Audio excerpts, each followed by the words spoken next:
that surprise the party, so Leona feels the need to help Lucius. She thoughts that if a legendary item doesn't work on Matthias, she need to use the stake of faith that Lucius has trusted her with. As she moves forward, she fails to find it. It turns out that Ned already steals it. He expresses how truly amazing Zephyr's plan is with the inclusion of the stake of faith. They both keep evading the attack from Eurydica as they count down the timer for 15 seconds. It revealed to Ned that it's true and how spot on Zephyr is, as he told him to evade the skill for 15 seconds and the skill disappears. It is explained that because magic skills required the user to calculate complex magic formation in their brain, it will melt from overload if multiple large skills are used in succession. One must use smaller skill between the large ones to cool down the brain. Now, their chance come to attack, 1 step back and 3 steps to the side they evade her. Together they climb the twig that Eurydica uses to attack them. Even now, Zephyr can't foresee everything even if he knows the future, and a battle is a series of endless unexpected situations.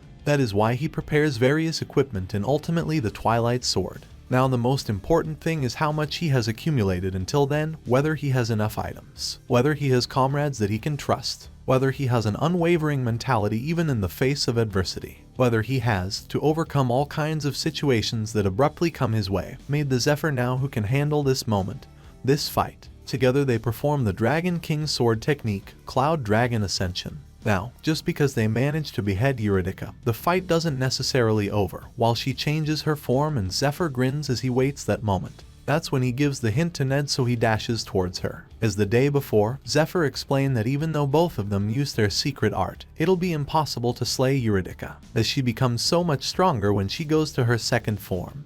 But she can't move nor use any skill while transforming, so they need to aim that moment to take out the stake of faith, and drops it right on top of her. It's an item that reacts to malicious energy by releasing its own strong divine energy. Now the stake will deal the majority of the damage. In the meantime, they just need to prevent her from trying to remove the stake. Even if it's a legendary grade item, the amount of divine energy it has is limited. When it's all used up, it just becomes an extremely heavy scrap of metal. So Lucius, who spent a fortune to borrow it from the Pope, probably didn't think to use it for attacking. Well, it's not Zephyr's money anyway, so they keep attacking her like lunatic. A while later, the stake of faith's ignition stopped, meaning that it sensed the enemy has been incapacitated. She was so tenacious that she didn't give them any time to rest. The weapon that Zephyr's prepared are all out of divine power enchantment. As Zephyr drinks potions up to replenish his mana, he wonders what would happen to Lucius considering that Matthias will demonified. Well, he has the goddess of light as his backer, so he won't die that easily anyway. Looking at the pity state of Eurydica, Ned saw an eye that crawling outward, while Zephyr notices and tells him to leave it, as she won't be revived in her current state, and if she dies, the door will open and the gatekeeper will come in. He then throws potion to Ned, telling him to recover his health and asks him to look for the dragon heart. Ned thoughts that the boss of a dungeon called one of the 8 riddles of the world, defeated by only 2 people, what a miracle. He considers himself to be quite strong, but nowhere near strong enough to create such a miracle. And it can happen only because of Zephyr. It's gone beyond surprise or suspicion. It's as if Zephyr is looking down on everything from above. Now, the guard outside the gate is agitated, as Eurydica is calling onto him. The 2 people inside can feel the aura that the guard extruding. Now, Eurydica is waking up again, swirling her aura like a twister. Ned asks what the hell is that, which Zephyr claims that he doesn't know. That wasn't in the Lucius's dungeon clear report that Zephyr read in his past life. He assumes that the future changes as he didn't kill the guard. Now, Eurydica looks completely different from before. Not only that, she seems doesn't simply rampaging around and changes the layout of the room to take the stake away. Both Zephyr and Ned don't wait for what about to happen though, they simply start attacking her again. But they were flabbergasted with the fact that they don't feel any slashing from their sword. Zephyr realizes that is the ancient magic of Medea, space distortion. She summons her twigs again from the floor. Fortunately, Ned manages to dodge it. But she sets her eyes on him though, as she chases him and he doesn't have enough momentum to dodge another attack. So Zephyr prevents her to finish him. With the web from the Spider Queen he tied her up. Not only that, he also dragged her to come to him, making her seems taunted. Using a basic mana application technique to reinforce his hand, Zephyr swing her away from Ned. As a defensive skill, space distortion is invincible, but since it distorts the space around the user's attack also won't reach the opponents. Therefore, the moment when she is about to attack is also their chance to attack. Eurydica tries to hold herself from Zephyr that is trying to swing her around. Instantly Ned comes right in front of her, vertically slashes his sword to cut her twigs. For a moment he felt happy as the attack went through. But then, he also gets slashed by the sword attack as she uses a magic called Black Mirror, an ancient skill that reflects damage she receives 300% to the attacker. After that, she summons the Dark Hand to absorb Ned's stamina where Zephyr appears behind her to punch her. That's not all. As she keeps her eyes on Ned, Zephyr uses the Thunderclap Palm to her. As she tries to do something, Zephyr uses an Eastern technique to press her pressure point to block her mana flow. Even though it doesn't do damage, he will have time to counter her. That makes her tries to keep her distance away from Zephyr, so he shoots the web again to prevent her doing so. As she comes to him, he uses the Thunderclap Palm again. This time, he uses a rosary engraved and allows Zephyr to use heal with every bead and uses it to help Ned recovers. Though, because he lost concentration, he got hit by her twig, blasting him several meters away. Being enraged, Eurydica uses a massive spell on him, not one but multiple spirit ball that makes his blood shiver. That decimates everything in the room they were fighting. Meanwhile, at the temple, Rose dropping a teacup, thinking of something must have happened. As she thinks about Zephyr, she wishes that she should have given him a higher capacity rosary and wishes that he would be okay. But it can't be further from the truth, as Zephyr got heavily injured while Ned is incapacitated. Zephyr thoughts how ridiculous that is, for him to fail the 8 challenges of the world, as he could have easily taken care of her before his regression. He feels how it really hits home to how worthless he is at this time. He used up all of consumable items he prepared, and all of his weapons and defensive gear are destroyed with nothing left. With perks of the skill of iron, is just that the god that aims for Zephyr's failures. Divine Beast Egg that he doesn't know what might come out from.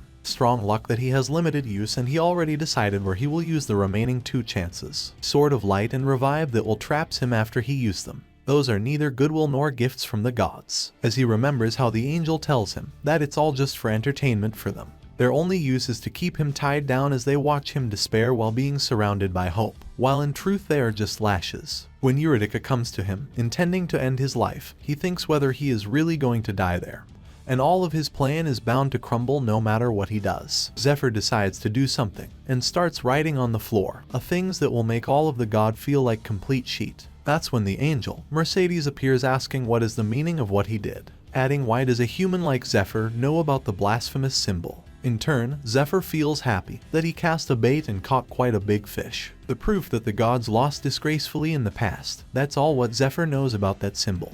What he is certain about it is that the gods decides it to be a taboo, and that anyone who even draws that receives divine punishment and dies. Divine punishment is the principle of the world that automatically punishes those who break the taboo. In other words, the moment he complete that symbol, he will die according to the principle of the world. As of now, Zephyr, unable to sense Eurydica, thoughts that Mercedes must have put a barrier, and now he can recovers a bit of his health in the meantime. She then asks again how can Zephyr knows about the symbol, so Zephyr extorts her, asking her to pay if she wants to know that. That stupefied her for a moment, but then she is mad, really mad, which makes Zephyr unable to finish the symbol. She said that even though he gained the interest of the gods, he is not a saint nor an angel. The fact that he even attempted to draw the symbol has infuriated countless gods, and they are crying out for her to kill him. Zephyr calls her bluff, asking her to kill him, adding that she can try and whether she can handle the consequences, as if he knows that she doesn't have the right to do that in the first place. He knows that by reading through the regression cheats that the gods gave him carefully, he can tell what they want from him. Zephyr claims that he doesn't want to do that sheet anymore with that stupid perks that the gods gave him, expresses that he probably better off if he just die there. He then shouts out to the god, asking them to bet big while they still have the chance, and if Zephyr dies now, there will be no human like him. The god and goddess are watching as Zephyr express his thoughts, as the goddess of life is laughing, expresses how amusing he is, and the light comes down to earth, shines Zephyr up,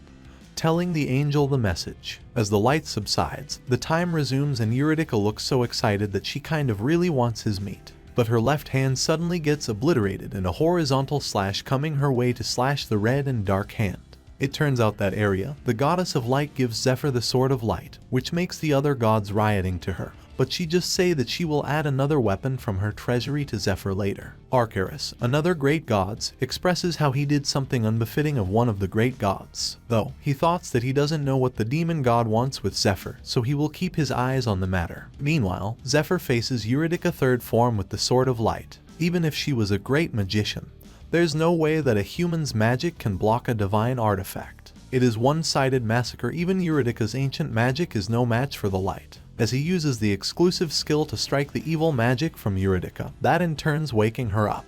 In the end, she falls into Zephyr's arms. With the curses removed, she is able to think and talk. She expresses how it feels like a dream, asking who he is to be able to drive away the evil within her. He confesses that he is her successor, one of the 12 heroes, Zephyr. A flashback to when Eurydica is still a human. A man presents the dragon heart to her, a heart that formerly belonged to the black dragon Kaiseress. She accepts it, and along with the heart, her heart also got snatched by the man. And at that moment, she believed there would be nothing but happiness for them. But she was foolish. She explained that the last floor of the tomb is a great magic circle embodying the Tree of Life, the treasure of the elves. It is a facility that exists to purify the dreadful curse put on the black dragon's heart. She has extended her life by 1,000 years using the magic circle's power, and finally succeeded in purifying the dragon heart. But in exchange, she was eroded by the curse and lost her humanity. Now, Zephyr and his companion pulled her out of the darkness, yet she doesn't know how she can repay them. So she asks, for what purpose does Zephyr want with the dragon heart? Instead of explaining because they don't have enough time, he asks her to read his memories. She saw all of it. His lonely journey to fight the demon god, how the angel asks him to entertain the gods, all of his cherished comrades that he made along the way, and his process going 10 years back to today. Meanwhile, a traces of flashes in the path of the battle between the Saint Lucius and his supposedly best friend Matthias. The demon thoughts how amazing he feels to have an omnipotence power like becoming a god, barraging Lucius who wears his overpriced equipment. When suddenly appears a magic circle on the demon god worshippers that sneaks becoming a priest. The centipedes bursting open from their chest as they ran toward Matthias. He uses a skill called Seizure to absorb the power that's stored in the branded worm from nearby demon god worshippers. Now, not only Lucius doesn't able to deal massive amount of damage to him, Matthias yet to get stronger. After that he uses a skill that burns everything. Seeing that, Lucius knew that the skill is dangerous, so he tells his men to maximize their defensive skills. The fire is so strong that no one except one that defended by the overpriced shield are incinerated. Seeing how his party members get burned, Lucius asks him to not commit any more evil. That instead enrages Matthias, as how dare Lucius, of all people, say that. Even though he is not a saint candidate, Lucius received the stigmata, and the original saint candidate, Matthias, gets left out. The people is disappointed, after they invested so much into his family, thinking that he is a fraud and all. Matthias is furious that Lucius' family sells out the name of saint, saying that the people only can overcome chaos if they receive Lucius's blessing, then extorted the assets of the devotees. He screams his lung out, saying that the Temple of Light is the true evil. Meanwhile, Eurydica calls out to Zephyr as the pitiful one. She cries as she saw the future that he walks. So he tells her that this time, he wants to win against the demon god, as if someone the likes of Eurydica helps him to help transplant the dragon heart into him. She apologizes as she cannot abide by that favor. She tells him that 1,000 years ago, the world was on the verge of collapse. The strongest of the 7 dragons, the black dragon Kaiseress, set the entire world aflame. Although Kaiseress was one of the 12 heroes that led the war against the demons, he lost his reason and went berserk due to the demon curse. The Archmage, Princess Eurydica, along with other strong individuals such as the Knight Georgius, and the Gold Dragon who stood on the side of humanity. The remaining 11 heroes had no choice but to face their old comrade Kaiseress to protect the world. After fighting desperately, the battle with the Black Dragon that went on for an entire year come to a close with a strike from the Knight Georgius. Zephyr reveals how the demon god, Tartarus, able to descend to the human world through summoning. And that's the entire reason for the demon god worshipper. Her goals in the past and his current goal are the same. Eurydica thoughts how they are so different. She wonders why Zephyr reminds her of Georgius. He says how proud he is. After Eurydica and the Gold Dragon spent 3 years purifying the dragon heart, and after so many mock transplant, he is finally ready to be the first dragon slayer, and will have the power to protect the world. Instead, the transplant failed, and the curse ate Georgius alive. It turns out that the Gold Dragon betrayed them, making it as it seems the curse has been lifted from the dragon heart. At this point, it is unknown what his motive are, but he claims that he had fun being on the humanity's side. However, he also has a duty that he must fulfill. Using a skill called Dragon Tongue, he commands Eurydica to keep her mouth shut for eternity, about the secret of the world that she learned about something else that's being censored. He says how unfortunate that they were too greedy for the dragon heart, adding that they could have spent their old days happily with their daughter if not for it. He also says that Eurydice's skill is quite marvelous, as the dragon heart was perfectly transplanted within Gorgias's body, along with the demon curse hidden within.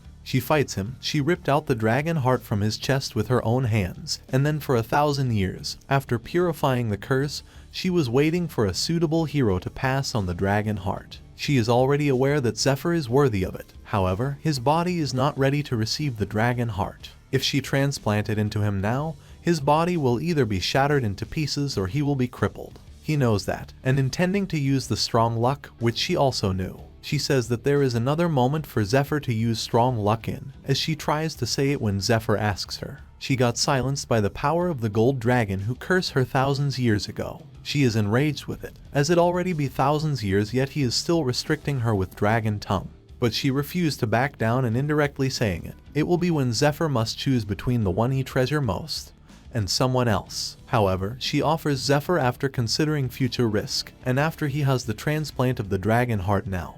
He needs to hunt the other 4 dragons within a year. Well, with everything he knows now, a year is way too long to kill 4 dragons. He promised Eurydice that he will show her the safe world that she and Gorgias wanted to see. He will accomplish it in half a year, so she can lay down her duty and watch over him in the afterlife. She cries as she apologizes. She decides to pass on the duty that she could not complete in her era over to Zephyr. She opens up her tomb to take up the dragon heart. Now she finally convinced to transplant the heart to Zephyr. As she takes up the dragon heart, she pays her respect to Zephyr's resolve, the new hero. So then she begins the process of the transplant. A few moments later, he finds himself in a dark place where he can't see anything. As he uses his mana to feel the surrounding, he knew that he felt something similar to that before. Something other than himself is in there. Suddenly a massive eye appears behind Zephyr. As Zephyr turns around, the thing attacks him immediately. He was Kaiserus, and he grabs Zephyr, enraged with the fact that Zephyr dares to covet his power. That is the evil desire of Kaiserus left within his dragon heart. He smells Zephyr up, and he can smell the gods on him. It turns out that he hates the gods to the bone, saying that Zephyr is the last person he would ever hand over his power to. And he just eats Zephyr up, shredding him to pieces.